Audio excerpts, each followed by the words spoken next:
ज्ञानेश्वरा, करुणा करा दयाळा, तुमचा अनुग्रह लाधलो, पावन झालो चराचरी.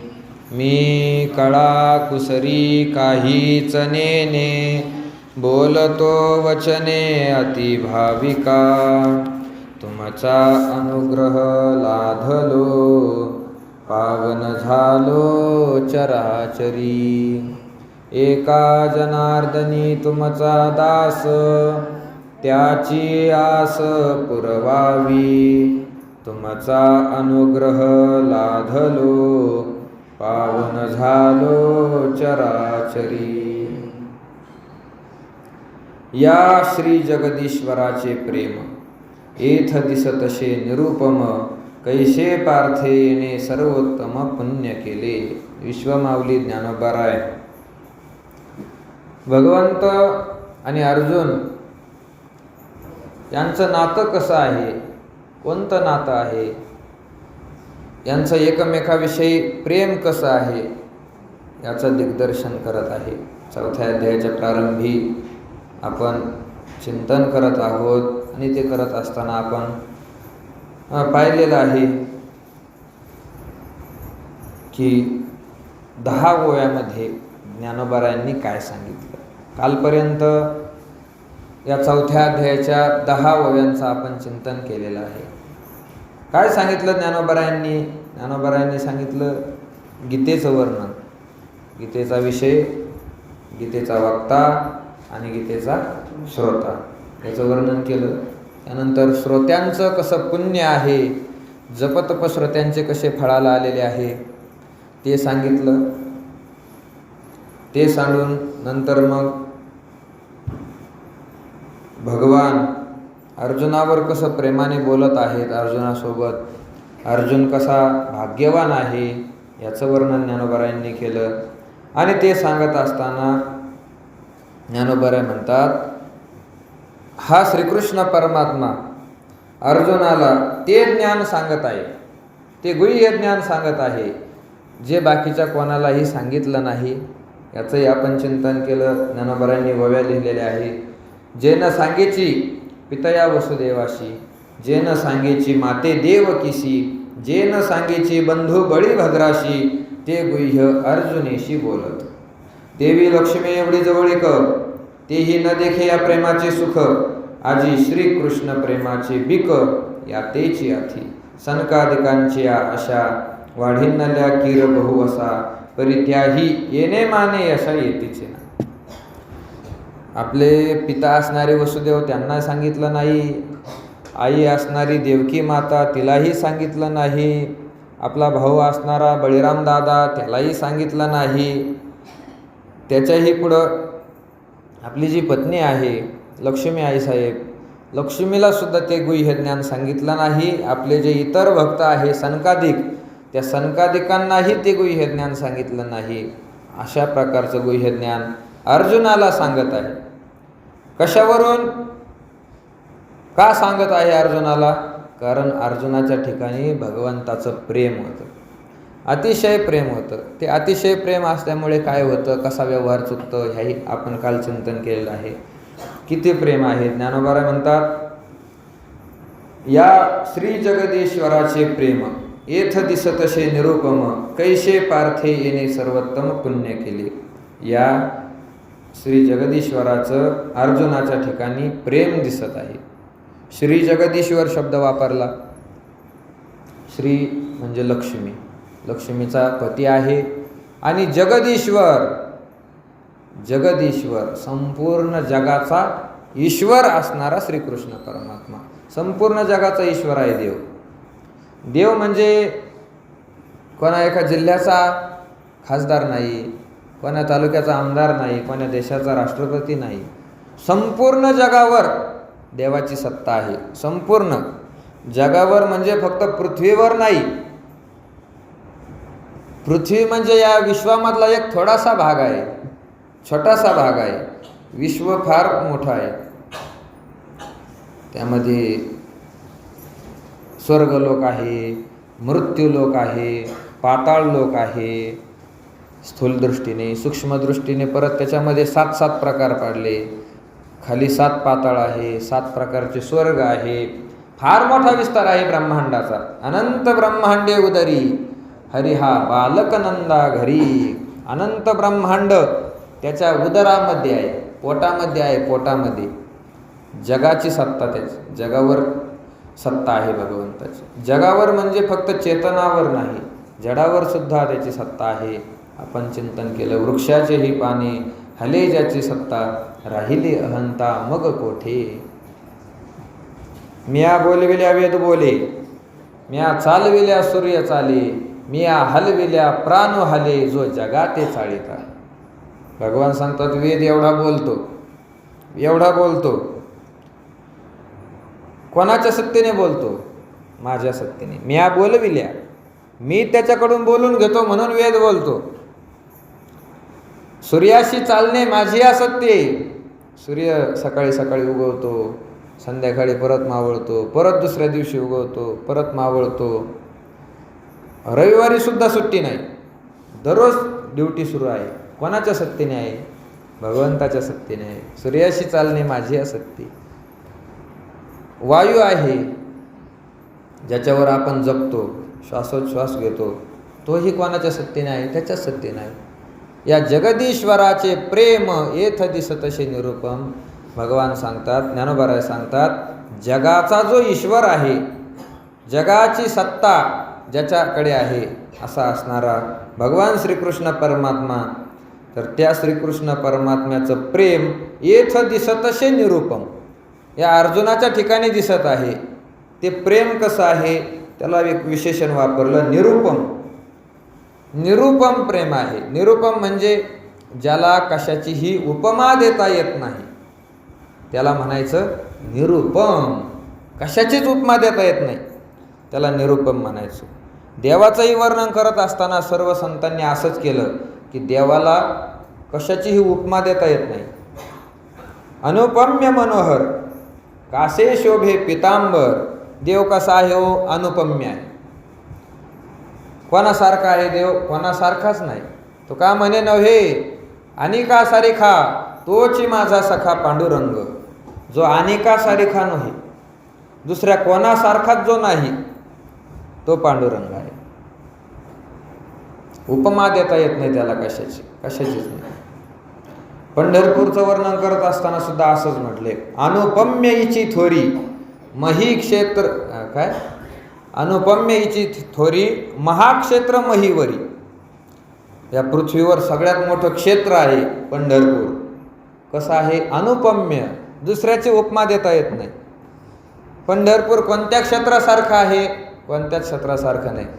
पंढरपूरसारखं क्षेत्र पृथ्वीवर दुसरं कोणतंच नाही. फार मोठं महात्म्य आहे म्हणून. आणि या ठिकाणी सुद्धा ज्ञानोबा आहे, देवाचं जे प्रेम आहे त्या प्रेमालाही हाच शब्द वापरतात, निरूपम. कसं प्रेम केलं अर्जुनावर देवाने? निरूपम. त्याला कशाची उपमा देता येत नाही, कोणासारखंच नाही. फक्त अर्जुनावर देवाचं प्रेम होतं असं काही नाही. सर्वांवर, सगळ्याच भक्तावर देवाचं प्रेम आहे ना. लक्ष्मी आहे, लक्ष्मीवर प्रेम नाही का? आहे. आपले पिता आहे वसुदेव, त्यांच्यावर प्रेम आहे. देवकीवर प्रेम आहे. बंधू असणारा बळीराम, त्याच्यावरही प्रेम आहे. सनकादिकांवरही प्रेम आहे. पण जसं अर्जुनावर आहे तसं त्याच्यावर, इतरांवर नाही. आपल्याला ही सगळ्याच गोष्टी आवडत असतात, पण सगळ्या गोष्टी सारख्या प्रमाणात आवडत नाही. मिष्टान्न असतील, भोजन करायला आवडतं की नाही? आवडतं. सुगंध घ्यायला आवडतो. बसायला चांगलं असणं, आसन, स्पर्श विषय आवडतो आपल्याला. डोळ्याला चांगलं चित्र पाहायला मिळणं आवडतं. कानाला चांगलं श्रवण गाणे ऐकायला मिळणं आवडतं आपल्याला. सगळ्या गोष्टी आवडतात. पण जेवढी झोप आवडते तेवढे विषय आवडतात का? नाही. आत्ता आपलं 2 दिवस अगोदर चिंतन झालेलं आहे. मनुष्याला कितीही भूक लागली, पण जर त्याला झोप लागली तर त्या भुकेचीही त्याला आठवण राहत नाही. भोजन करण्याची आठवण राहत नाही. पंचपक्वान्न तयार आहे, पण मनुष्य जर झोपला तर त्याची आवड तिथपर्यंत पोहोचत नाही. त्याला भोजन आवडत नाही का? आवडतं, पण जेवढी झोप आवडते तेवढं भोजन आवडत नाही. जेवढा झोपेमध्ये आनंद येतो तेवढा आनंद जेवणामध्ये येत नाही. तसंच आहे, भगवंताचं सगळ्याच भक्तावर प्रेम आहे, जेवढं अर्जुनावर प्रेम आहे तेवढं दुसऱ्या कोणावर नाही. 11व्या अध्यायामध्ये प्रसंग आलेला आहे. अर्जुनाला ज्यावेळेस विश्वरूप पाहण्याची इच्छा झाली, तदेव मे दर्शय देवरूपम, अर्जुनाने सांगितलं, देवा मला ते जे विश्वरूप आहे ते विश्वरूप तू दाखवण्याचा प्रयत्न कर. भगवंताने त्याच्यासमोर विश्वरूप प्रगट केलं. अर्जुना पहा, अर्जुना पहा, तुला काय काय दिसत आहे, तुला काय काय दिसत आहे, सगळं आज तू पाहून घे. तुला कुठं काशीला जायची गरज नाही. वृंदावन, हरिद्वार, हिमालयामध्ये 4 धाम, ज्योतिर्लिंग, सप्तपुऱ्या, कुठंच जायची गरज नाही. माझ्या शरीरामध्ये तुला आज सगळं दिसणार आहे. इथंच पहा, काशी, वाराणसी, अयोध्या, मथुरा, काय असेल ते पाहून घे. देवाने सांगितलं, अर्जुनाने सांगितलं, अरे पण दाखव ना, नुसतं पहा म्हटल्याने काय, दाखव ना. देवाने सांगितलं तू पहा ना, प्रगट केलं ना. नंतर देवाच्या लक्षात आलं, विश्वरूप आपण प्रगट केलं, पण विश्वरूप पाहण्याची दृष्टी अर्जुनाच्या ठिकाणी नाही. मग अर्जुनाला भगवंताने दृष्टी दिली. आता पहा म्हटले. अर्जुनाने सगळं सगळं सगळं सगळं विश्व भगवंताच्या शरीरामध्ये पाहून घेतलं, विश्वरूपाचं दर्शन दिलं. आणि त्यानंतर भगवंताने सांगितलं, अर्जुना हे जे विश्वरूप आहे हे आजपर्यंत कधी प्रगट केलं नाही, आजपर्यंत कधी प्रगट केलं. तुम्ही एवढे पुराण ऐकले, एवढ्या गोष्टी ऐकल्या, कधीतरी असं ऐकायला मिळालं का अमक्या अमक्या भक्ताला विश्वरूपाचं दर्शन दिलं, अर्जुन सोडून आला ऐकायला? कोणालाच नाही दाखवलं. फार श्रेष्ठ श्रेष्ठ भक्त झाले, विश्वरूप कोणाला नाही दाखवलं, ते फक्त अर्जुनालाच दाखवलं. जणू काय अर्जुनासाठी भगवंताने ते राखीव ठेवलं होतं, इतक्या दिवस राखीव ठेवलं होतं. मग अर्जुन आला आणि अर्जुनाला दाखवलं. या जगदीश्वराचे प्रेम येथ दिसतसे निरूपम, म्हणजे अर्जुनावर जे भगवंताने प्रेम केलं त्या प्रेमाला कशाचीही उपमा देता येत नाही. अनुपम्य आहे ते प्रेम, कशाचीच उपमा देता येत नाही. कैसे पार्थे येणे सर्वोत्तम पुण्य केले, ज्ञानोबा त्याच्यावर मीमांसा करतात. कैसे पार्थे येणे सर्वोत्तम पुण्य केले, या अर्जुनाने कसंच पुण्य केलं असं. ज्ञानोबा म्हणतात, एवढा देव जगाचा मालक आहे, जे ज्ञान कोणाला सांगत नाही ते ज्ञान अर्जुनाला सांगतो. एवढं प्रेम अर्जुनावर करतो, ह्या अर्जुनाने कोणतं पुण्य केलं असेल. कैसे पार्थे येणे सर्वोत्तम पुण्य केले, येणे पार्थे, या अर्जुनाने कैसे सर्वोत्तम पुण्य केले, कसं असं सगळ्यात उत्तम पुण्य केलं असेल. कारण हे पुण्याशिवाय शक्य आहे का? नाही शक्य, पुण्याशिवाय शक्य नाही. देव प्राप्त करणं, देवासोबत बोलणं हे दुसऱ्याच्या बळावर होऊ शकत नाही. आपलं चिंतन झालेलं आहे. लोक पैशाने देवाला प्राप्त करण्याचा प्रयत्न करतात, नाही मिळू शकत, नाही मिळू शकत. तुमच्याकडे सत्ता असेल, जगत तुमच्या स्वाधीन होईल, देव स्वाधीन नाही होऊ शकत. त्याला स्वाधीन करण्यासाठी पुण्य पाहिजे, पुण्य. ज्याच्या पदराच्या ठिकाणी पुण्याची गाठ मारलेली आहे त्यालाच हा लाभ मिळतो. पुण्याशिवाय हे मिळत नाही. पुण्य म्हणजे फार मोठं धन आहे, अलौकिक अशा प्रकारचं धन आहे. आपल्याला फक्त लौकिक धनच माहीत असतं, अलौकिक धनाची ओळख नसते. पुण्य फार मोठं धन आहे.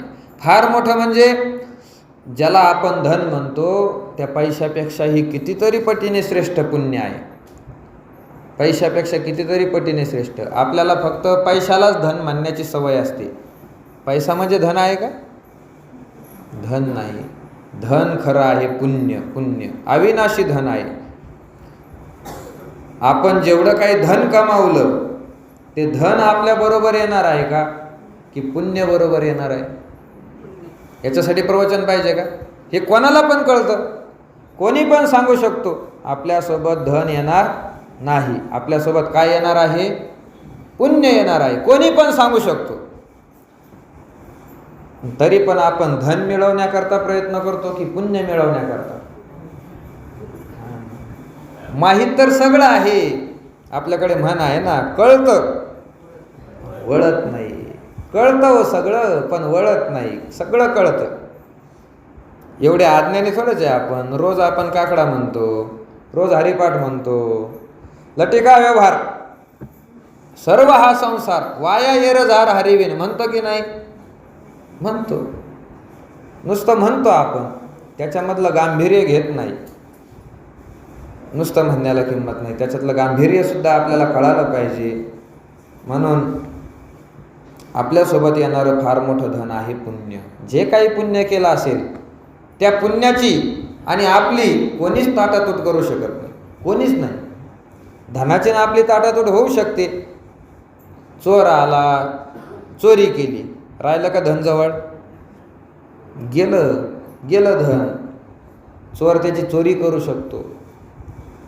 किंवा अमार्गाने कमावलेलं धन असेल, चांगल्या मार्गाने कमावलेलं नसेल धन, आणि ते शासनाच्या लक्षात आलं, शासन त्याला ताब्यात घेतं. आपल्या शासन ताब्यात घेतं, धन जवळून निघून जातं. धन म्हणून लोक म्हणतात लक्ष्मी एका ठिकाणी कधीच टिकत नाही. लक्ष्मी चल आहे, नुसती फिरणारी आहे, एका ठिकाणी टिकत नाही. पण पुण्य असं धन आहे, त्याचे आणि आपले ताटातूट कोणीच करू शकत नाही. कोणीच करू शकत नाही. आपण फार मोठं पुण्य केलं आणि एखादा आपला शत्रू आहे, त्याने असं ठरवलं, याने काय पुण्य कमवलं, याचं पुण्य चोरून न्यायचं. होऊ शकतं? कोणी चोरी करू शकतो का पुण्याची? नाही करू शकत. पुण्य हे देवाने जरी ठरवलं याचं पुण्य काढून घ्यायचं तरी पण शक्य नाही. देवाने जरी ठरवलं तरी शक्य नाही. पुण्याचा प्रतापच असा आहे, पुण्यापुढे कोणाचंच काही चालत नाही. एवढे मोठे राक्षस होते तपश्चर्या करणारे, हिरण्यकश्यपूसारखे राक्षस, फार मोठी तपश्चर्या केली, फार मोठं पुण्य केलं, आणि त्या पुण्याच्या बळावर त्यांना आशीर्वाद देण्यासाठी साक्षात ब्रह्मदेवाला प्रगट व्हावं लागलं. आशीर्वाद देण्यासाठी. आता ब्रह्मदेवाला माहीतच होतं, याला आशीर्वाद दिला, याला शक्ती प्राप्त होणार, शक्तीचा दुरुपयोग करणार आणि साधू लोकांना, सगळ्या समाजाला त्रास देणार. माहीत नव्हतं का? सगळं माहीत होतं. मग ब्रह्मदेवाने त्याचं पुण्यच जर काढून घेतलं असतं तर काय संबंध येतो वरदान देण्याचा? तुझ्याकडे पुण्यच नाही. शक्य नाही ना ते. ब्रह्मदेवाला इच्छा जरी असली तरी त्याचं पुण्य काढून घेता येत नाही. फार मोठं धन आहे. लौकिक धनापेक्षा श्रेष्ठ आहे. कसं श्रेष्ठ आहे? पुण्याची सत्ता देशाने मोठी आहे. कशी मोठी आहे? लौकिक धनाची सत्ता काही देशापुरती मर्यादित असते. आपल्याकडे चलन कोणतं आहे? रुपया. 5 रुपये, 10 रुपये असतील, 500 रुपये असतील, 1000 रुपये, 2000 रुपये, काय जे असतील ते. रुपया हे आपलं चलन आहे. तुमच्याकडे 500 रुपये नाही, 500 कोटी रुपये जरी असले, ते 500 कोटी रुपये तुम्ही घेतले आणि उद्या जर अमेरिकेला गेले आणि तिथं त्या पैशाचा उपयोग करण्याचा प्रयत्न केला तर तुम्हाला पाणीसुद्धा मिळणार नाही. त्या पैशाने पाणीसुद्धा देत नाही तिथले लोक. त्यांच्यासाठी हा पैसा म्हणजे कागद आहे, कागद. तिथं नाही चालत. तिथं त्याचा उपयोग करण्यासाठी आपला पैसा त्यांना द्यावा लागतो आणि त्यांच्या नोटा आपल्याला घ्याव्या लागतात. डॉलर असतात त्यांच्याकडे, आपल्याकडे रुपया आहे. त्या रुपयाचं रूपांतर डॉलरमध्ये करावं लागतं आणि मग तिथं आपले काम होतात. धनाची सत्ता फक्त भारत देशापुरती मर्यादित झाली. भारताच्या बाहेर चाललं नाही चाललं. आणि पुण्याची सत्ता, पुण्य केल्यानंतर माणसाला सुख मिळत असतं. असा नियम आहे का? ज्याने भारतात पुण्य केलं तो जर भारतात राहिला तर त्याला सुख मिळेल, आणि भारतात पुण्य करून जर अमेरिकेत गेला त्याला सुख मिळणार नाही आहे? नाही. कुठेही जाऊ द्या, पृथ्वीवर कुठेही फिरू द्या, त्याला पुण्यवान असेल तर त्याला सुख मिळणारच त्याला सुख. पुण्याचं धन प्रत्येक जन्मामध्ये सुद्धा कामाला येतं. प्रत्येक जन्माला काम येतं. बाबा दृष्टांत सांगत असतात, ज्यावेळेस ज्ञानोबरायांची, तुकोबरायांची पालखी निघते, तर पालखी निघाल्यानंतर ते पालखी समोरचे जे अश्व असतात त्या अश्वांचं दर्शन घेण्यासाठी, घोड्यांचं दर्शन घेण्यासाठी किती गर्दी असते.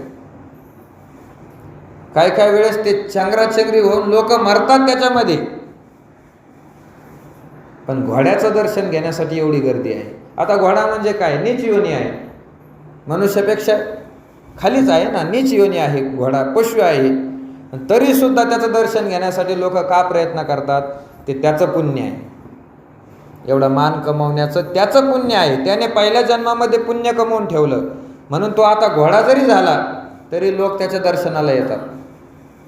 त्याचं पुण्य आहे. तसं धनाचं आहे का? नाही. तुम्ही किती धन कमवा, एकदा मेला, दुसऱ्या जन्मामध्ये गेला, पहिलं धन कामाला येईल? नाही येणार. पण पुण्य मात्र सगळीकडे कामाला येतं. परलोकाला गेले तिथं धन कामाला येतं का? यमराज महाराज न्यायला आलेले आहे, नेण्यासाठी तयार व्हा म्हणाले. आणि यमराजाला सांगितलं, तुला किती पाहिजे? मला नेऊ नको, तुला किती पाहिजे त्याच्या बदल्यात फक्त सांग. किती कोट पाहिजे, किती अब्ज पाहिजे? चालतं का? नाही. नाही, किती कोट नाही, किती अब्ज नाही, तुम्ही कितीही द्या त्याला, अख्खी पृथ्वी जरी दान केली तरी सुद्धा यमाकडे ते चालत नाही. तुकोबारा म्हणतात, मग तेथे न चले काही, सत्ता संपदा राहील ठाईच्या ठाई, पुढे संचित जाईल वाही, तुका म्हणे तई यम आज्ञा. यमाकडे चालत नाही, तुमचा पैसा चालत नाही. पण पुण्य, पुण्य यमाच्या नगरीमध्ये सुद्धा चालतं. पुण्यवान महात्मा जर असेल तर तो यमाच्या नगरीमध्ये जरी गेला तरी यमराज त्याचं दर्शन घेतात. पण पाहिलं, वाट वैकुंठी पाहती, भक्त कैपा येथे येती, तया जन्म मरण खंती, नाही चित्ती परलो. वैकुंठातले लोक हात जोडून वाट पाहतात. वैकुंठ म्हणजे ज्या ठिकाणी साक्षात भगवान आहे विराजमान, भगवान विष्णू ज्या ठिकाणी राहतात त्याला वैकुंठ म्हणतात. ते वैकुंठातले लोक हात जोडून वाट पाहतात, कधी भक्त मंडळी येतील, कधी भक्त मंडळी पृथ्वीवरून आपला अवतार संपून वर येतील. सगळे हात जोडून पाहतात. यमधर्मा थोरास कथा श्रवण व्हावयास, यमराज असेल ते सुद्धा वाट पाहतात भक्तांची. हा कशाचा प्रताप आहे? पुण्याचा प्रताप आहे. म्हणून ज्ञानोबा सांगतात, कैसे पार्थे येणे सर्वोत्तम पुण्य केले. या अर्जुनाने असं कोणतं उत्तम पुण्य केलं असेल की भगवान एवढे प्रेमाने त्याच्याबरोबर बोलत आहे. पुण्यासाठी ज्ञानोबांनी सर्वोत्तम शब्द वापरला. काही हलकं पुण्य असतं, काही उत्तम पुण्य असतं आणि काही सर्वोत्तम पुण्य असतं. पुण्याचे प्रकार शास्त्राने पाडलेले आहे. एकदम कनिष्ठ पुण्य आहे. कशाला म्हणायचं कनिष्ठ पुण्य? सकाळी सकाळी रोडवरून जात होता,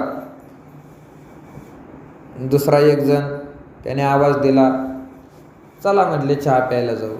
चहा प्यायला गेला, चहा पाजली आणि त्याने त्याच्या पैशाची पाजली. फुकट मिळाली की नाही चहा? फुकट मिळाली का चहा? फुकट नाही मिळत, त्याचं पुण्य आहे. पुण्य पुण्य जातं म्हणून चहा मिळते. याला वाटतं फुकट मिळतं आहे आपल्याला.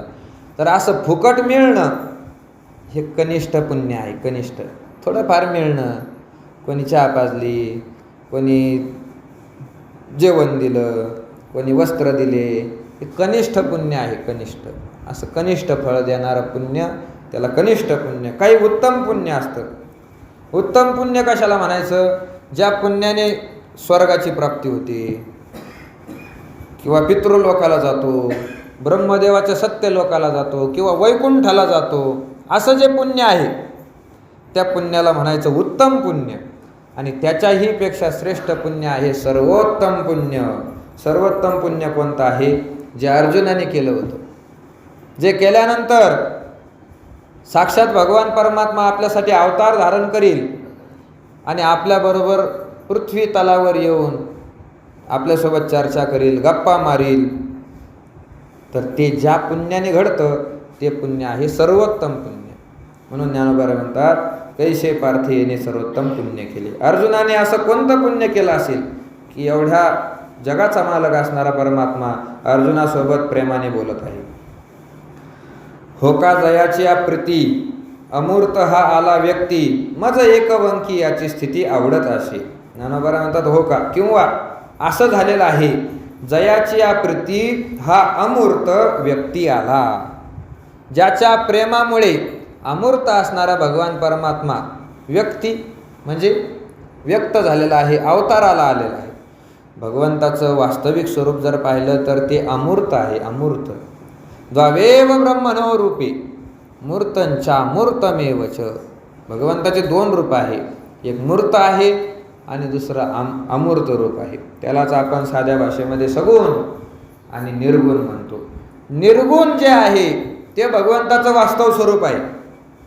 वास्तव म्हणजे खरं स्वरूप आहे. निर्गुण स्वरूप त्याचं खरं आहे. हे जे बाकीचे त्याचे रूप आहे, रामाचं रूप, कृष्णाचं रूप किंवा विटेवर उभं राहिलेलं देवाचं रूप, हे त्याचं खरं रूप नाही, वास्तव रूप नाही. तुकोबारांच्या भाषेमध्ये हे त्याने घेतलेलं सोंग आहे, त्याचं खरं स्वरूप नाही. त्याचं खरं स्वरूप निर्गुण आहे, निर्गुण. त्यालाच ज्ञानोबारांनी अमूर्त शब्द वापरलेला आहे. अमूर्त म्हणजे काय? मूर्त नसणे, इंद्रियाचा विषय न होणे, त्याला म्हणायचं अमूर्त. डोळ्याला न दिसणारा परमात्मा, त्याला म्हणायचं अमूर्त. या कबीर मठामध्ये देव आहे की नाही? बोला. कबीर मठात देव आहे की नाही? आहे. कुठं आहे? सगळीकडे आहे. दिसतो का? नाही दिसत, पण आपण मानतो सगळीकडे देव आहे. कबीर मठामध्ये सगळीकडे देव आहे, दिसत नाही पण आहे. तो जो परमात्मा आहे त्याला म्हणायचं अमूर्त, त्याला म्हणायचं अमूर्त. आणि मंदिरामध्ये जो उभा आहे तो मूर्त आहे, तो मूर्त आहे, मूर्तीच्या स्वरूपामध्ये प्रगट झालेला आहे. आणि या ठिकाणी असणारा परमात्मा अमूर्त आहे. त्याच्यामध्ये विशेष काय आहे? अमूर्त आहे, तो मूर्त झाला, हे होण्यामध्ये विशेष काय आहे? यालाच संतांनी अवतार म्हटलेला आहे. अवतार म्हणजे दुसरं काय असतं? अवतार शब्दाचा अर्थ काय? निर्गुणातून सगुणात येणं, याचंच नाव अवतार आहे. अवतार शब्द हा संस्कृत आहे. अवतरती या धातूपासून तयार झालेला आहे. तृतरणे हा धातू आहे, त्याचा अर्थ होतो वर जाणे. तृतरणे म्हणजे वर जाणे, तरुण जाणे, वर जाणे. आणि त्याला अव हा उपसर्ग लागला, शब्द तयार झाला अवतरती, त्याचा अर्थ झाला खाली येणे. अव हा जो उपसर्ग आहे तो धातूचा अर्थ उलट करत असतो. तरती म्हणजे वर जाणं असेल तर अवतरती म्हणजे खाली येणं. खाली येणं याला अवतार म्हणतात. खाली येणं याला अवतार म्हणतात. खाली येणं म्हणजे कुठून आला? आभाळातून खाली आला का देव? नाही. खाली येणं शब्दाचा अर्थच आहे की त्याची जी स्थिती आहे, त्याचा जो निर्गुणपणा आहे, त्या निर्गुणपणातून तो सगुण झाला, याला म्हणायचं खाली येणं. खाली येणं, अवतार धारण करणं. अवतार म्हणजे काय आहे? आपली जी नेहमीची स्थिती असते, त्या नेहमीच्या स्थितीमधून दुसऱ्या खालच्या स्थितीमध्ये येणं, त्याला म्हणायचं अवतार, त्याला म्हणायचं अवतार.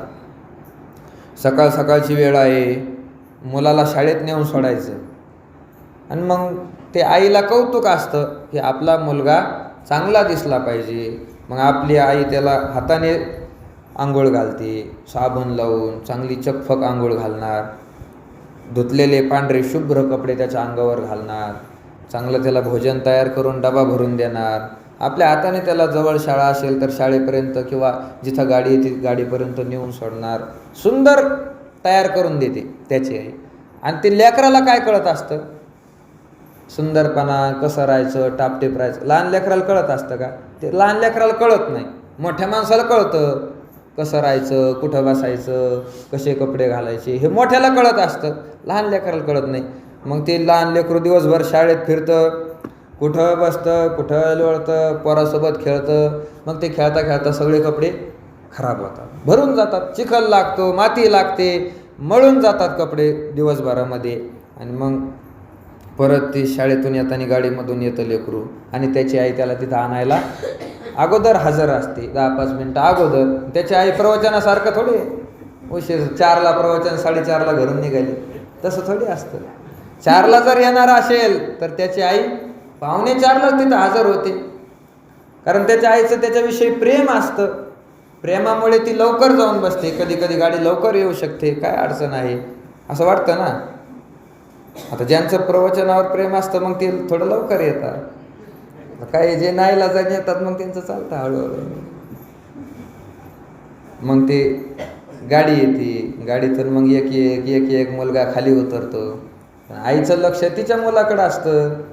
आईला ते काय बाकीचे किती आले काय, काय आले काय, तिचा मुलगा कधी उतरणार आहे मग तिनं पाहिलं, तिचा मुलगा आला, खाली उतरला, ते सगळे कपडे भरलेले, चिखल लागलेला, सकाळचे पांढरे कपडे आता सगळे मळून टाकलेले, केस सगळे विस्कटलेले, ते कमरेचं ते पट्टा काढून पिशीत घातलेला, पायातले सॉक्स काढलेले, ते नुसतं बुटच घातलेला. ते पाहिलं आईने आणि आईने तिथंच चालू केलं, बाळ्या काय अवतार केला. होतो का नाही शब्दाचा उच्चार? काय अवतार केला? अवतार केला म्हणजे काय तो कृष्ण परमात्मा राम झाला का? नाही. अवतार केला म्हणजे काय? त्याची जी नेहमीची स्थिती होती, सकाळची जी खरी स्थिती होती, ती स्थिती सोडली आणि थोडा खाली आला.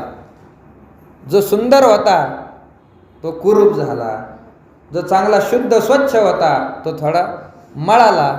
म्हणून त्याच्या आईने त्याला शब्द वापरला, काय अवतार केला. अवतार करणं चांगली गोष्ट आहे का? चांगली गोष्ट आहे का? कशाची चांगली? जे आपली वास्तव स्थिती असते ती गोष्ट, ती स्थिती चांगली असते. त्याच्यापेक्षा खालच्या स्थितीला जाणं हे चांगलं नाही. एखादा चांगला सुसंस्कृत माणूस आहे, शाळेतला शिक्षक आहे, ब्राह्मणाच्या कुळातला आहे, सुंदर शिकलेला आहे, शास्त्राचंही अध्ययन केलेलं आहे, सगळ्या गोष्टीने परिपूर्ण आहे, कधी तोंडामधून मूर्ख शब्दसुद्धा काढणार नाही, असा मनुष्य आहे, असा मनुष्य आहे. आणि एक दिवस काय झालं काय नाही, दुसरा मनुष्य भांडायला लागला आणि त्या भांडणाऱ्या माणसाला त्याने अमाप शिव्या द्यायला सुरू केलं. पाहणाऱ्याला कधी डोक्यात सुद्धा आलं नव्हतं की याच्या मुखातून असे शब्द बाहेर पडतील. असा वाईट वाईट वाईट वाईट बोलायला लागला. मग लोक सहज म्हणतात तो आज फार खाली येऊन बोलला, त्याने तसं बोलायला नको पाहिजे होते, किंवा तो तसा बोललाही नसता, पण काहीतरी कारणामुळे तो आज खाली येऊन बोलला. चांगलं वाटतं का? नाही चांगलं वाटत. नेहमीची ज्याची जी स्थिती आहे ती स्थिती श्रेष्ठ असते. त्याच्यापेक्षा खालची स्थिती धारण करणं हे वाईट असतं, ते चांगलं नाही. सज्जन माणूस आहे आणि चोऱ्या करायला लागला, चांगला आहे का?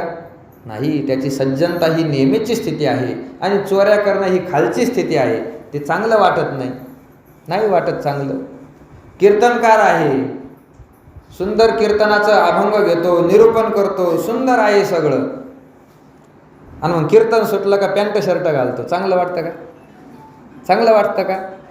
त्याची त्याला वाटत असेल चांगलं, निर्लज्ज असेल तर, पण पाहणाऱ्याला ते चांगलं वाटत नाही ना. याने आत्ता कीर्तन केलं, सुंदर धोतर फेटा, आणि कीर्तन सुटल्यावर पॅन्ट घालून फिरायला लागला, नाही चांगलं वाटत. कारण नेहमीची जी स्थिती आहे ती स्थिती त्याची श्रेष्ठ असते आणि खालची स्थिती आहे ती कनिष्ठ असते, ती कोणाला चांगली वाटत नाही.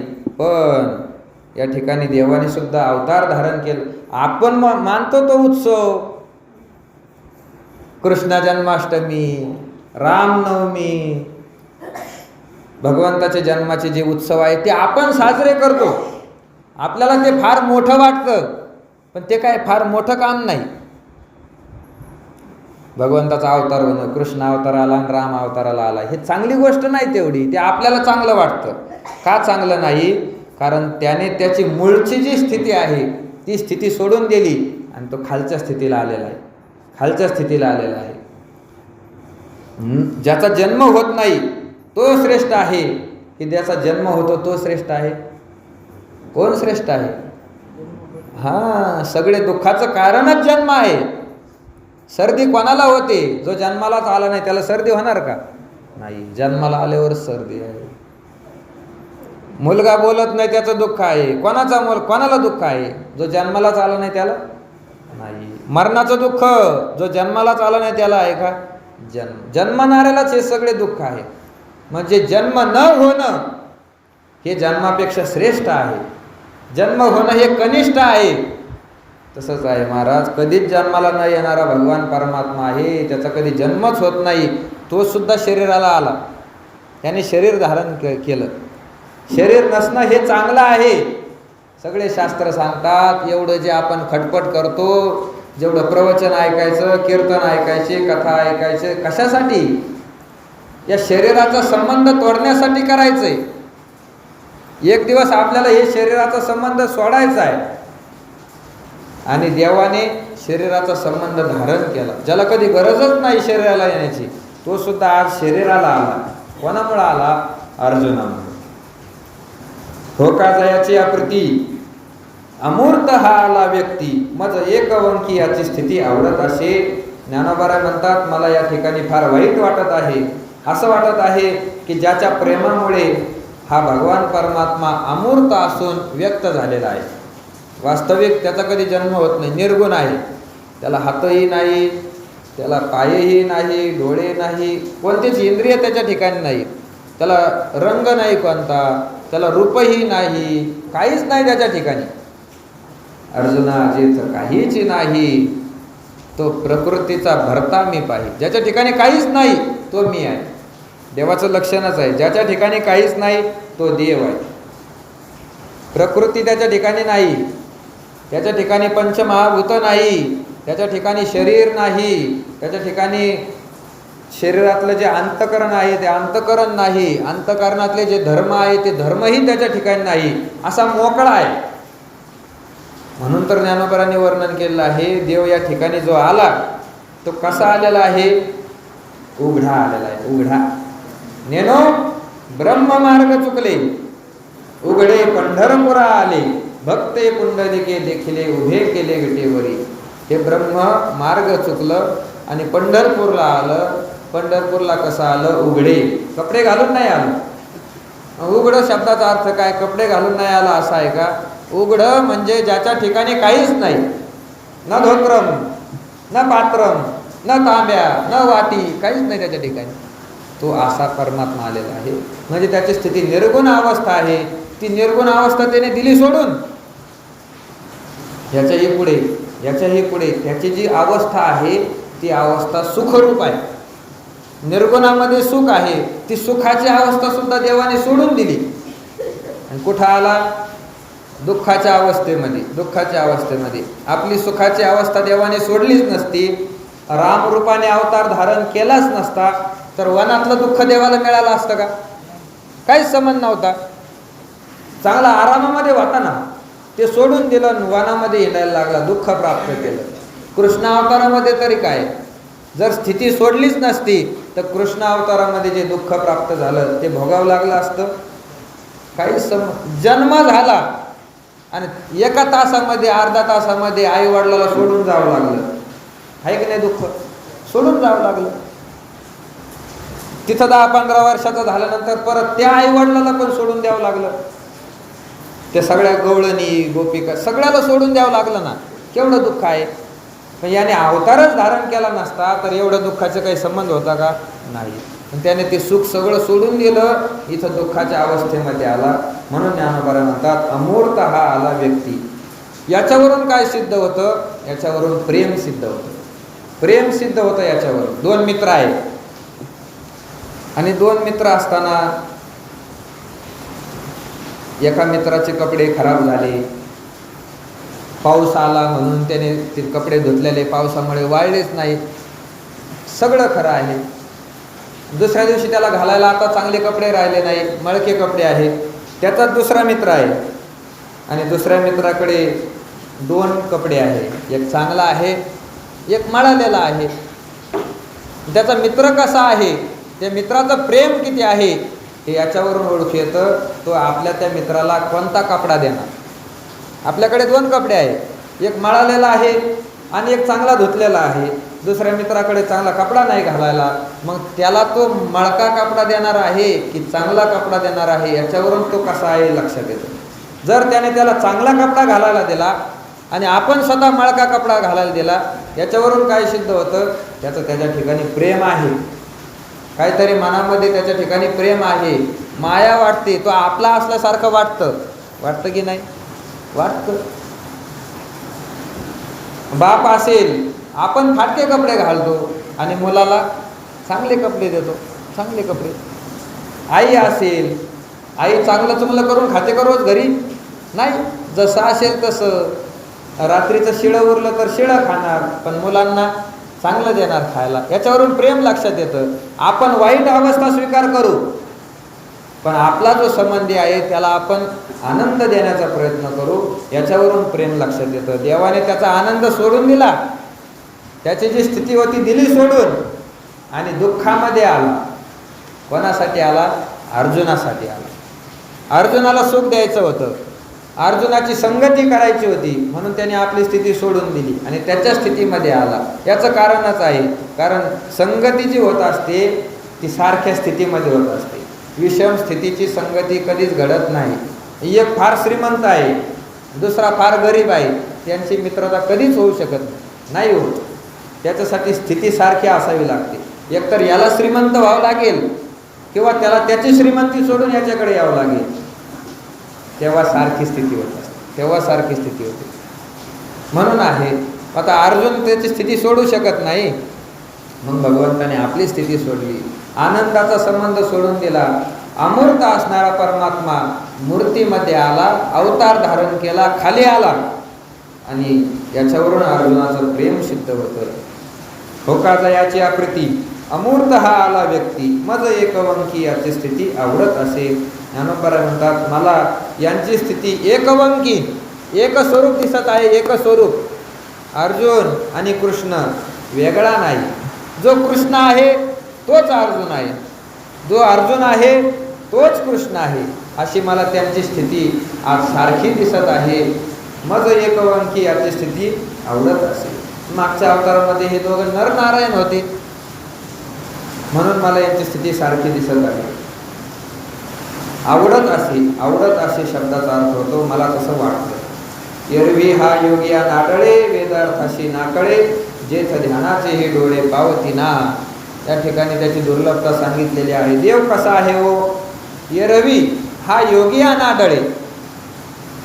तसं जर पाहिलं तर योग्याला सुद्धा देव प्राप्त होत नाही.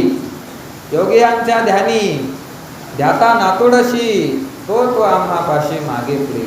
योगी लोक ध्यान करायला बसले, त्यांच्या ध्यानामध्ये येत नाही. एरवी हा योगिया नाडळे, वेदार्थाशी नाकळे. वेद आहे, वेदाचा जो अर्थ आहे त्या अर्थाला सुद्धा हा भगवान परमात्मा सापडत नाही. जेथ ध्यानाचे ही डोळे पावती ना. ज्याच्या ठिकाणी ध्यानाचे डोळे सुद्धा जवळ जात नाही. कितीही ध्यान करा तो ध्यानामध्ये सापडत नाही, असा भगवान परमात्मा आहे. तो हा निजस्वरूप अनादि निष्कंप परी कवने माने सकृप झाला आहे. ज्ञानोबा म्हणतात तो हा निजस्वरूप आत्मस्वरूप असणारा परमात्मा, अनादि कालापासून असणारा परमात्मा. कोणी सांगू शकतं का देवाचा जन्म कधी झाला? कोणीच सांगू शकत नाही. कलियुगातले सांगू शकत नाही, द्वापर युगातले सांगू शकत नाही, त्रेतायुगातले सांगू शकत नाही, कृतयुगातले सांगू शकत नाही, मागच्या कल्पातले लोक सांगू शकत नाही, ब्रह्मदेव सुद्धा सांगू शकत नाही देवाचा जन्म कधी झाला. अनादि आहे, सांगताच येत नाही त्याचा जन्म. तो अनादि कालापासून आहे. सांगता कोणाला येतं? जो तिथं पाहायला असतो त्याला सांगता येतं, जो पाहायला असतो त्याला सांगता येतं. आपल्या मुलाचा जन्म कधी झाला हे त्याची आई सांगू शकते, कारण त्याच्या आईला माहीत आहे, अनुभव आहे. पण देवाचा जन्म कधी झाला हे कोणीच सांगू शकत नाही. याचं कारण आहे त्या ठिकाणी त्याचा जन्म पाहण्यासाठी कोणीच नव्हतं, त्याच्या अगोदर कोणीच नव्हतं, त्याच्यापेक्षा मोठा कोणीच नव्हतं. तोच सगळ्याच्या अगोदर आहे, तोच सगळ्यापेक्षा मोठा आहे. कोण सांगणार त्याचा जन्म? वेद सुद्धा त्याच्या नंतर निर्माण झाले, वेदाला तरी कसं कळणार? म्हणून वेदार्थाशी नाकळे, तो अनादि आहे. निष्कंप, निष्कंप शब्दाचा अर्थ होतो कंपरहित. तो अचल आहे, अचल स्थिर आहे एका ठिकाणी, कुठं जाणारा येणारा नाही. जाणारं येणारं हे जग आहे, सगळं जग जन्माला येतं, सगळ्या जगाची स्थिती आहे, सगळं जग एक दिवस नष्ट होऊन जातं. भगवान परमात्मा या विकाराने लिप्त होत नाही, त्याचा कधी जन्म होत नाही, कधी स्थिती नाही, कधी लहानचा मोठा होत नाही, कधी तो मरतही नाही, निष्कंप आहे. परी कवने माने सकृप झाला आहे. ज्ञानोबा म्हणतात पण केवढ्या मोठ्या प्रमाणामध्ये हा भगवान परमात्मा आज दयाळू झालेला आहे. दया त्याने धारण केलेली आहे. वास्तविक तो दयाळू नाही. वास्तविक जर पाहिलं भगवान परमात्मा दयाळू आहे का? नाही. सगळं शक्ती त्याच्या ठिकाणी आहे, सर्व शक्तिमान आहे, पण दयाळू नाही. नाही तो दयाळू, कठोर आहे. म्हणून तुकोबाराने त्याच्यासोबत भांडण केलेलं आहे. हरी तू निष्ठुर निर्गुण, नाही माया बहु कठीण. देवा तू निष्ठुर आहे, निर्गुण आहे, तुझ्या ठिकाणी माया नाही, प्रेम नाही, कठोर आहे तू, बहु कठीण आहे तुझं अंतःकरण, सगळं शक्तिमान आहे, पण त्याच्या ठिकाणी दया नाही दया त्याच्या ठिकाणी. आपल्याला प्रसंग माहीत आहे, ज्यावेळेस युद्ध सुरू होतं, युद्धामध्ये सकाळी युद्ध प्रारंभ झाल्यानंतर चक्रव्यूह रचलेला आहे. चक्रव्यूहाची रचना कौरव सैन्याकडून झालेली आहे. आता चक्रव्यूहाचं भेदन कसं करायचं याचं ज्ञान फक्त भगवंताला होतं, अर्जुनाला होतं, दुसरं कोणाला नव्हतं. आणि त्या दिवशी नेमकं या सगळ्या कौरवांनी अर्जुनाला युद्ध करीत फार दूर नेलं, फार लांब नेलं, की तिथून अर्जुन निघाला तरी संध्याकाळपर्यंत चक्रव्यूहाकडे येणार नाही, इतक्या दूर नेलं. आता चक्रव्यूहाचं भेदन कोण करणार? सगळ्यांना अडचण पडली. त्या ठिकाणी अभिमन्यू होता. अभिमन्यू म्हणजे अर्जुनाचा पुत्र. अभिमन्यू म्हणाला, मला याचं ज्ञान आहे, मला याचं ज्ञान आहे, चक्रव्यूहाचं भेदन कसं करायचं याचं ज्ञान आहे, परत पाठीमागं कसं यायचं हे मला माहीत नाही, पण मी त्याचं भेदन मात्र करू शकतो. जसं ते समुद्राच्या पलीकडे जायचं होतं प्रभू रामचंद्रांना, तिथं विचार पडला, आता पलीकडे कोण जाणार, सगळे आपापली चर्चा करायला लागले. जामवंत महाराज म्हणले, मी एका क्षणात गेलो असतो, पण मी आता म्हातारा झालो. ज्यावेळेस मी तरुण होतो त्यावेळेस फार मोठी कामगिरी केलेली आहे, पुराणामध्ये दाखली आहे. आता मी म्हातारा झालो, आता मी जाऊ शकत नाही. आपापले सगळे विचार करायला लागले. कोणी सांगितलं मी अर्ध्यामध्ये जाईल, कोणी सांगितलं मी थोडंच जाऊ शकतो. अंगदाने सांगितलं मी पलीकडे जाऊ शकतो, तेवढी हिंमत आहे, एका उडीमध्ये पलीकडे जाईल, पर पलीकडून परत मागे येईल की नाही याची शाश्वती नाही. मग हनुमंतराय गेले. तसा प्रसंग आहे. अभिमन्यूने सांगितलं आतमध्ये जाण्याचं मला माहीत आहे, चक्रव्यूहाचं भेदन मी करू शकतो, पण परत येईल की नाही सांगता येत नाही. पण मग बाकीचे सगळे होते ना, युधिष्ठिर महाराज होते, भीम होते, नकुल होते, सहदेव होते, त्यांचे सेनापती सर्व होते. मग बाकीच्या सगळ्यांनी सांगितलं अभिमन्यूला, तू फक्त याचं भेदन कर, आम्ही तुझ्या पाठीमागून लगेच आलो. आणि सगळे एकदा आतमध्ये शिरल्यानंतर मग शत्रूला काही करता येणार नाही ठरलं. आणि अभिमन्यू पुढे निघाला त्यांचं भेदन करण्यासाठी. पण जसा अभिमन्यूने चक्रव्यूहाचं भेदन केलं तसंच पाठीमागून सैन्याच्या तुकडीने परत चक्रव्यूह जसंच्या तसं करून टाकलं. बाकीच्यांना आतमध्ये जाण्यासाठी रस्ताच ठेवला नाही. आणि दुर्दैवाने अभिमन्यू त्याच्यामध्ये गेला. फार मोठं युद्ध झालं अभिमन्यूचं आणि कौरवांचं. सगळे कौरव एका बाजूने होते आणि अभिमन्यू एकटा लढत होता. कौरव म्हणजे सगळे लहान लहान नव्हते, सगळे अर्जुनाचे चुलतेच होते. आणि अर्जुन त्यांच्या पुतण्यासारखा होता, वयाने लहान होता, तरीसुद्धा त्या अभिमन्यूने त्यांच्यासोबत युद्ध केलं. पण सगळ्यांची शक्ती असल्यामुळे काही करता नाही आलं. ते इतके निर्दय होते की त्यांनी पाहिलं नाही, हा एकतर आपला पुतण्या आहे, वयाने लहान आहे, त्यामध्ये एकटा पडलेला आहे, सगळ्यांनी त्याला कसं मारावं. बरं, याच्या हातामध्ये शस्त्र राहिलेलं नाही तरी आपण कशाचाच विचार नाही केला, मारत सगळ्यांनी मारलं. कोणीच विचार नाही केला. याच्यामध्ये नवल नाही, त्यांच्यामध्ये ती कृपाचार्य होती, ब्राह्मण असणारे, वेदशास्त्र सांगणारे कृपाचार्य होते, द्रोणाचार्य होते, हे सगळ्याचे गुरु. त्यांना सुद्धा दया नाही आली, त्यांनी सुद्धा त्याला मारलं. सगळ्यांनी मिळून अभिमन्यूचा वध करून टाकला. सगळ्यांनी शंख फुंकलेले आहे. देवाला तर सगळं माहीतच होतं हे सगळं होणार आहे. मला हे सांगायचं, त्या अभिमन्यूला चक्रव्यूहापासून रक्षण करण्याची शक्ती देवाजवळ नव्हती का? त्याच्यासाठी काय अशक्य आहे? त्याच्याजवळ शक्ती होती, पण त्याने त्या अभिमन्यूचं रक्षण नाही केलं. घरी आल्यानंतर त्या प्रेतासमोर बसून सगळ्यासोबत देव रडू लागला, रडला देव, पण अर्जुन त्या अभिमन्यूचं रक्षण नाही केलं. कठोर आहे. बरं, अभिमन्यू म्हणजे परका नव्हता ना, त्याच्या पाहुण्या रावळ्यातलाच होता ना, तरी सुद्धा नाही, दया नाही आली देवाला. कठीण आहे, त्याच्या ठिकाणी दया नाही. पण ज्ञानोबा म्हणतात, कवने माने सकृप झाला आहे. पण आज या देवाच्या ठिकाणी एवढी मोठी दया कशीच निर्माण झालेली आहे? कोणाविषयी? अर्जुनाच्या विषयी मात्र फार मोठी दया होती. अर्जुनाचं रक्षण करण्यासाठी देवाने कपट केलं, पण त्या अभिमन्यूचं रक्षण देवाने नीतीने सुद्धा नाही केलं. आपल्याला प्रसंग माहित आहे त्या जयद्रथाचा. जयद्रथाला मारण्याचा अर्जुनाने पण केला, तो पण पूर्ण झाला नाही. ज्यावेळेस सूर्यास्त होईल त्यावेळेस जर पण पूर्ण झाला नाही तर मी अग्नीमध्ये शरीर समर्पित करेल, अर्जुनाने प्रतिज्ञा केली होती. त्याचा पण पूर्ण झाला नाही, झालाच नसता पूर्ण, कारण जयद्रथापर्यंत तो अर्जुन पोहोचतच नव्हता. जयद्रथाला कौरवाने फार दूर नेलेलं होतं, पोहोचतच नव्हता. देवाने त्या ठिकाणी महाराज कपट केलं. मायेला बोलावलं, मायेला सांगितलं 4 वाजताच बोलावलं. मायेला सूर्यास्त कधी होतो? 6, 6:30, 7 वाजता. 4 वाजताच बोलावून घेतलं, सूर्यास्त करून टाका.